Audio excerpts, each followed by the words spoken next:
Israel और Hamas के बीच जारी जंग अब तेज हो गई है। इजराइल के रफाह पर हमले की तैयारी के बीच हिजबुल्लाह ने इजराइल पर एक बड़ा मिसाइल हमला कर दिया है। हिजबुल्लाह ने इजराइल पर एक बार फिर मिसाइलें दागी है। इजराइल के इस हमले में एक नागरिक की मौत हो गई है। इजराइल की सेना ने एक बयान में इसकी जानकारी दी है। इजरायली सेना के मुताबिक हिजबुल्लाह के इस हमले में इसके 5 सैनिक भी घायल हुए हैं। इजराइल और हमास के बीच जारी जंग में हिजबुल्लाह एक बार फिर से कूद पड़ा है। मीडिया रिपोर्ट्स के मुताबिक लेबनान के आतंकी संगठन हिजबुल्लाह के एंटी टैंक गाइडेड मिसाइल हमले में एक इजरायली नागरिक की भी मौत हो गई है। 5 सैनिक घायल हो गए हैं। इजराइल की सेना के एक बयान में कहा गया है कि मंगलवार को लेबनान से उत्तरी इजराइल के एडमिट क्षेत्र की ओर कई एंटी टैंक मिसाइलें लॉन्च की गई। हिजबुल्लाह की तरफ से किए गए हमले में 5 IDF सैनिक मामूली रूप से घायल हो गए हैं। मीडिया रिपोर्ट्स के मुताबिक हमले में एक इजरायली नागरिक की भी मौत हो गई है। IDF के बयान में कहा गया है कि घायल सैनिकों को इलाज के लिए अस्पताल ले जाया गया है। इजरायली लड़ाकू विमानों ने दक्षिणी लेबनान के अयात राक शब और कफर केला क्षेत्र में हिजबुल्लाह के ठिकानों पर हमला किया।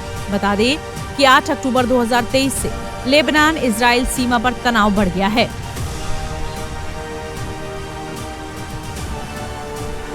जब हिजबुल्लाह ने हमास के हमले का समर्थन करते हुए इजराइल की ओर रॉकेट हमले किए थे।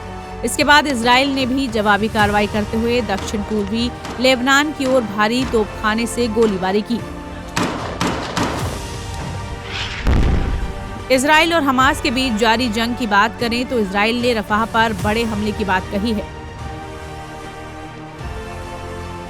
गाजा में इजरायली सेना उत्तरी भाग में और भीतर घुस गई है, जबकि दक्षिण में इजरायली टैंक और इजरायली सेना रफाह जाने वाले हाईवे पर आगे बढ़ रही है।